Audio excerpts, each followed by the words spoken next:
In the unforgiving calculus of military aviation, every bolt is a variable, every composite panel a statement of industrial capacity, and every novel design a gambit in a geopolitical contest where the stakes are measured in spheres of influence and national survival.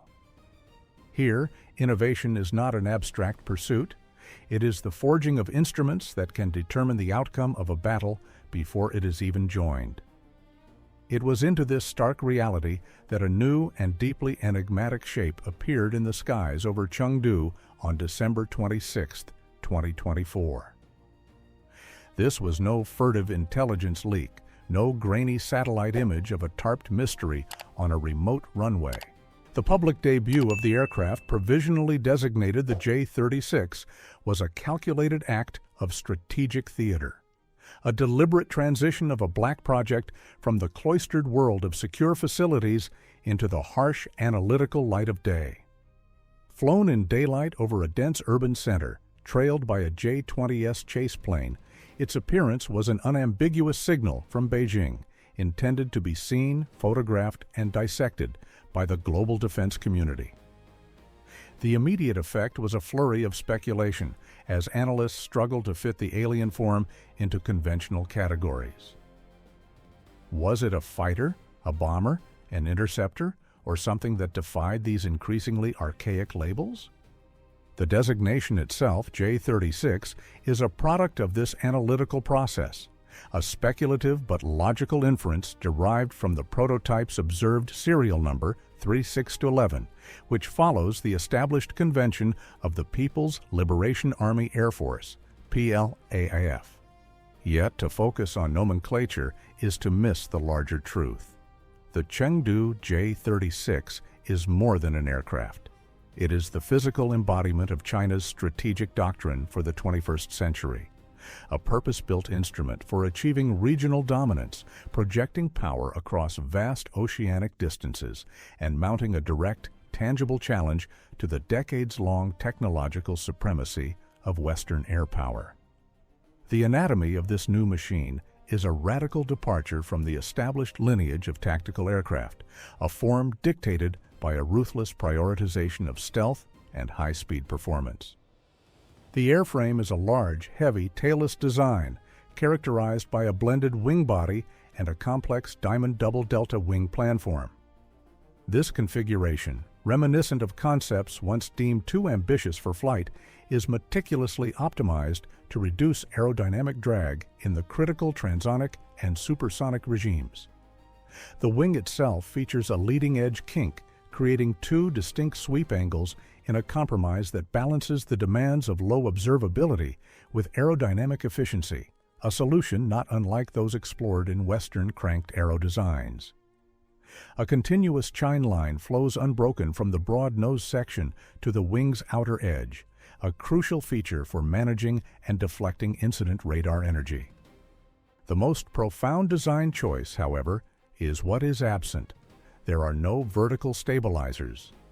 This elimination of the tail is fundamental to the aircraft's pursuit of all-aspect, broadband stealth, as vertical surfaces are notorious for creating strong radar returns, particularly from side and oblique angles. Directional control and stability, therefore, are not achieved through conventional aerodynamic means, but are entrusted to a sophisticated digital flight control system that manipulates a complex array of surfaces along the wing's trailing edge. This includes prominent split rudder vands, or brake rudders, at the wingtips, which can act differentially to induce yaw, or open in unison to function as powerful air brakes, a control philosophy seen only on dedicated stealth bombers like the B-2 and B-21. Such a design is inherently unstable, a quality deliberately engineered to grant the aircraft a high degree of performance when governed by its advanced flight control software. The very structure of the J-36 is a testament to acclaimed mastery of advanced materials science, an area that has historically presented challenges for China's aerospace industry. The airframe is presumed to make extensive use of carbon fiber reinforced polymer, CFRP, composites to achieve the necessary strength-to-weight ratio for an aircraft of this scale, while allowing for the molding of its complex, stealthy contours. The skin itself is undoubtedly a multi-layered, sophisticated system, incorporating advanced radar-absorbent materials, RAM, and potentially metamaterials, engineered not merely to deflect, but to absorb and dissipate radar energy across a wide spectrum of frequencies. Underpinning this massive structure is an exceptionally robust landing gear, with a twin-wheeled nose gear and heavy-duty tandem-wheeled main gear bogies, physical evidence that points to a very high gross weight, estimated to be in the 50-ton class. This entire design philosophy points toward a significant doctrinal pivot. By sacrificing the vertical surfaces essential for extreme kinetic maneuverability in close-range combat, the designers have made an explicit choice. The J-36 is not intended for the swirling within visual range dogfight. It is an aircraft conceived to dominate the beyond visual range (BVR) arena, an extension of the philosophy already evident in the J-20. Its form is a compelling argument that future aerial conflicts will be won not by the most agile platform, but by the one that remains undetected the longest, achieves a superior firing position first, and can egress at speeds that defy interception. It is a machine built for a doctrine of first look, first shot, first kill, executed on a strategic scale. At the heart of this formidable airframe lies its most unconventional and debated feature, a Trijet propulsion system. The configuration is as unique as it is complex, comprising two main engines mounted in the fuselage and fed by underwing carrette-shaped inlets, and a third engine positioned on the dorsal centerline, supplied by a prominent diverterless supersonic inlet, DSI, just aft of the cockpit. This arrangement is not, as some early speculation suggested, a crude workaround for a deficit in single-engine thrust. To build a demonstrator of this complexity, simply because a sufficiently powerful twin-engine solution was unavailable, would be an inefficient and illogical engineering path. A scaled-down airframe could have proven the aerodynamic concept with existing power plants. Instead, the Trijet layout is a deliberate, multifaceted solution to a set of demanding sixth-generation requirements. The primary rationale is performance, specifically the ability to achieve and sustain supersonic cruise or supercruise without resorting to fuel-guzzling afterburners. The combined thrust of three engines provides the raw power necessary to push a large, heavy airframe through the transonic drag regime and maintain high speeds efficiently, a capability for which the entire airframe has been aerodynamically optimized. A second, equally critical driver is electrical power generation. Sixth-generation platforms are envisioned as flying power stations, needing to generate immense amounts of electricity to drive their large AESA radars, comprehensive sensor suites, powerful electronic warfare systems, and, critically, future-directed energy weapons, DEWs. A third engine provides a massive and potentially dedicated source of electrical and thermal management capacity, future-proofing the airframe for technologies that are not yet mature. Finally, for a platform designed for long-range penetrating missions over the vast, unforgiving expanses of the Pacific Ocean, redundancy is a paramount concern. In a twin-engine aircraft, the loss of a single engine is a mission-critical emergency. In the J-36, it may permit the mission to continue, or at the very least, ensure a much higher probability of a safe return across thousands of kilometers of open water. Speculation regarding the specific engine types ranges from the pragmatic to the exotic.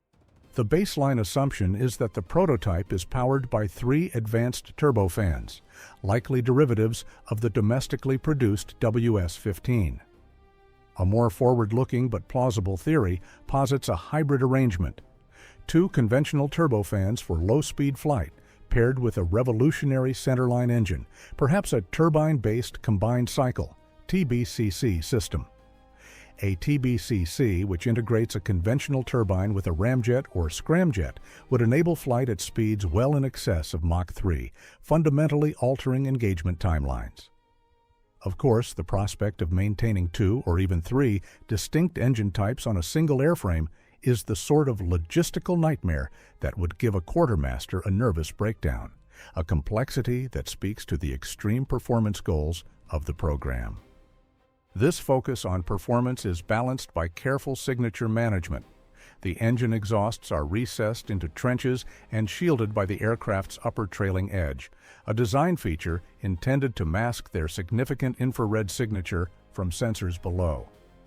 The dorsal intake for the third engine serves a dual purpose, shielding the reflective fan blades from ground-based radar while optimizing airflow at high angles of attack. The Trijet configuration is thus a calculated trade-off, accepting increased weight and complexity to gain overwhelming advantages in performance, power, persistence, and future adaptability. The centerline position also offers a perfect aerodynamically stable test bed for integrating a more advanced propulsion system in the future without requiring a complete airframe redesign, revealing a modular design philosophy focused on long-term evolution. If the airframe and engines constitute the J-36's body and heart, its avionics and operational doctrine represent its nervous system and intellect. The aircraft is conceived not merely as a weapon platform, but as a premier sensor and command and control node designed to orchestrate the modern, networked battlespace. Its broad nose is presumed to house a large and powerful active electronically scanned array, AIESA, radar, providing unparalleled range and resolution for detecting and tracking multiple targets. This is complemented by a suite of passive sensors, including the prominent large aperture windows on either side of the forward fuselage, which likely house components of an advanced electro-optical targeting system, EOTS, or a distributed aperture system, DIS, akin to that on the F-35, providing the crew with a 360-degree multispectral view of their surroundings. The most telling feature of its intended role, however, is the confirmed two-seat, side-by-side cockpit configuration. This arrangement, unlike the tandem seating of a trainer or a traditional strike aircraft, is optimized for complex, high-workload missions requiring intense crew coordination. In this paradigm, one crew member would be responsible for flying the aircraft, while the second would act as a dedicated battlespace coordinator or force manager. Their interface would be a fully digital, all-glass cockpit, likely eschewing traditional instruments in favor of large-format displays and advanced helmet-mounted systems that present a fused, AI-curated picture of the battlefield, a virtual cockpit designed to enhance situational awareness and reduce cognitive load. This division of labor is essential for the J-36's primary function within the PLAAF's emerging system of systems doctrine. The force manager would be tasked with commanding and controlling swarms of uncrewed collaborative combat aircraft, CCAs, or loyal wingmen. These autonomous drones, connected to the J-36 via secure, low probability of intercept data links, would act as extensions of the mothership's will, pushed forward for reconnaissance, electronic attack, or to serve as expendable missile platforms, dramatically extending the J-36's sensor reach and engagement envelope while keeping the high-value manned asset out of the most contested zones. The J-36 is thus designed to be a primary node within a wider combat cloud, a decentralized, resilient, meshed network that connects and shares data in real time between all friendly assets in the theater, other aircraft, satellites, naval vessels, and ground stations.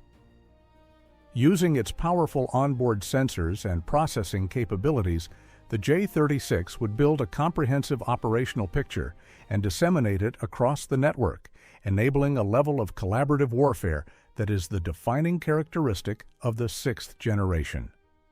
To judge the J-36 by its individual kinematic performance or weapons load is to fundamentally misunderstand its purpose. Its true measure of effectiveness will be its capacity as a force multiplier, its ability to fuse data, command uncrewed systems, and enable the combat power of the entire distributed network. It is not just a piece on the aerial chessboard, it is the player. The talons of this new dragon are carried internally, a necessity for maintaining its carefully sculpted low observable profile. Analysis of imagery has confirmed a 3-bay weapons configuration, a cavernous central bay flanked by 2 smaller outboard bays positioned between the main landing gear wells. This arrangement provides the J-36 with a formidable and highly flexible payload capacity, allowing it to be configured for a spectrum of missions that effectively blurs the traditional lines between air superiority and strategic strike. In its air-to-air role, the aircraft is designed to function as a long-range interceptor, a hunter of high-value assets.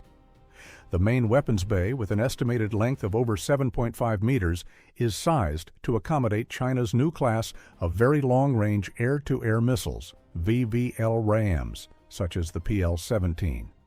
Armed with these weapons, a J-36 could engage critical enablers like tanker aircraft, AWACS platforms, and strategic bombers from standoff distances, potentially neutralizing them long before they can bring their own capabilities to bear. The 2 smaller side bays would likely be reserved for shorter-range, infrared-guided missiles for self-defense, providing a layered air-to-air capability. The same voluminous central bay that houses its long-range intercept missiles also gives the J-36 a potent air-to-surface strike capability. It can be loaded with a variety of large munitions, including standoff cruise missiles for deep strikes against hardened targets, heavy anti-ship missiles to threaten naval assets, or large-diameter glide bombs. This transforms the aircraft into a penetrating regional bomber, capable of using its combination of stealth and speed to slip through sophisticated integrated air defense systems and deliver decisive effects against critical infrastructure, command and control nodes, or carrier strike groups operating far from shore. The platform is also inherently designed for the integration of future weapon systems. Its combination of large internal volume, substantial payload capacity, and massive electrical power generation makes it an ideal launch platform for emerging technologies such as hypersonic air-launched missiles and the power-hungry directed energy weapons that are expected to define the next era of aerial warfare.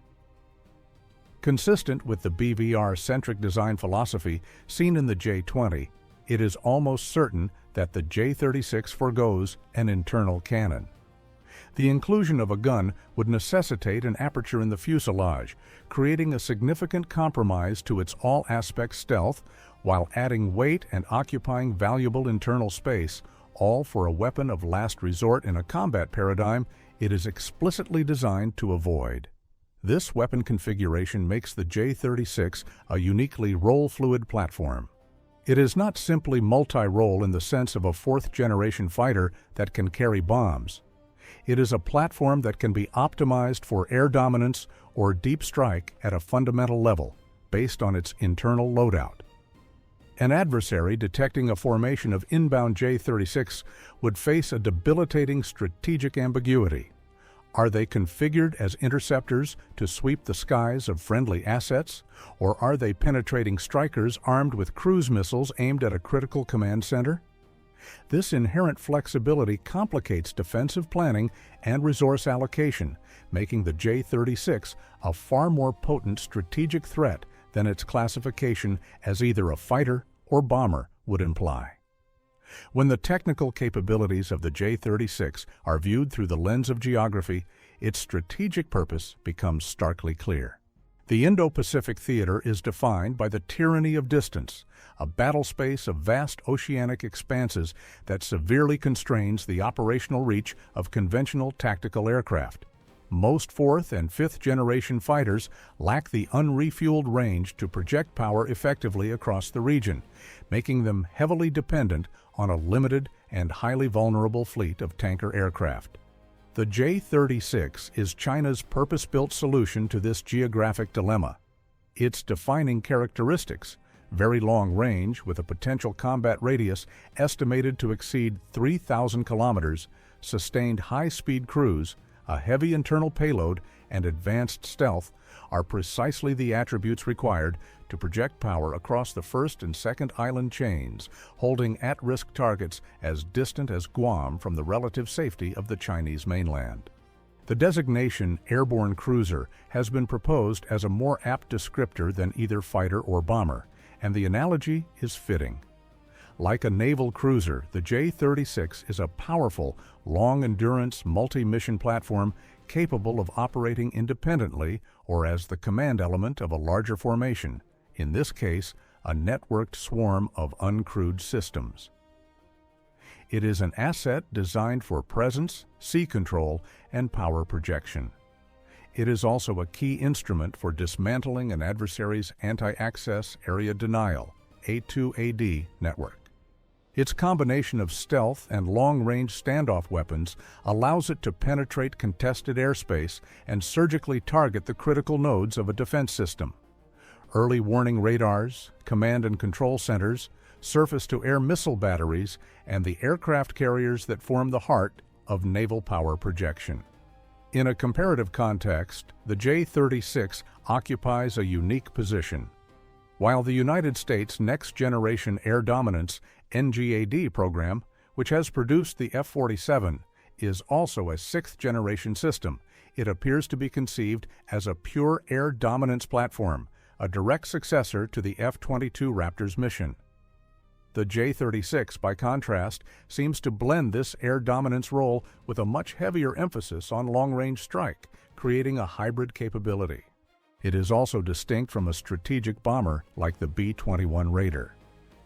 While the B-21 is an intercontinental penetrating platform with a primary focus on delivering a massive payload with maximum stealth, the J-36 is a theater-level asset, faster and more capable of defending itself in an air-to-air engagement, but with less range and a smaller payload than a dedicated strategic bomber. The J-36 is therefore not merely a technological step forward. It is a direct strategic challenge to the United States' post-Cold War model of air power, which has long relied on a network of forward bases and carrier strike groups. By creating a credible threat to these foundational elements of American power projection in the Pacific, the J-36 aims to alter the strategic calculus, forcing a potential adversary to either pull its assets back beyond the aircraft's reach or invest massively in their defense. In its final analysis, the Chengdu J-36 represents a potential paradigm shift in aerial warfare. If the capabilities suggested by its design are fully realized, it will mark a generational leap for the Pla-Hoi-F, placing China on at least an equal footing with, and in some specific areas potentially ahead of, Western air power development. However, the path from a handful of flying prototypes to a combat-effective fleet is fraught with immense challenges. The most significant hurdle is industrial. Mass-producing an aircraft of this complexity, with its tailless blended wing design, reliance on advanced composites and coatings, and unique propulsion system, will test the absolute limits of China's aerospace manufacturing capacity. While designing a Ghost is one challenge, mass-producing a fleet of them that are reliable, maintainable, and perform to specification every time is a form of industrial alchemy that few nations have ever mastered. Furthermore, the airframe itself is but one component of a far larger and more complex ecosystem. For the J-36 to achieve its full potential, China must concurrently develop, field, and seamlessly integrate all of its constituent parts. The autonomous, loyal wingman drones, the secure and resilient combat cloud network, the next generation of very long-range and hypersonic weapons, and the advanced adaptive cycle, or TBCC engines, to power the fleet. This represents a systems integration challenge of monumental proportions. Finally, the economic burden of such a program cannot be overstated. Fielding a meaningful number of J-36s and their associated systems will demand a sustained, multi-decade financial commitment that could place significant strain on China's defense budget. Yet, whether it fully achieves all its ambitious design goals or falls short in some areas, the J-36 has already achieved a significant strategic victory. It has irrevocably altered the global conversation about the future of air power. It stands as an undeniable statement of ambition and a tangible symbol of China's technological ascent, forcing defense planners worldwide to reconsider the nature of stealth, the future of networked warfare, and the very definition of a combat aircraft. The questions posed by its dramatic appearance in the skies over Chengdu will shape the strategic landscape and the development of military aviation for decades to come.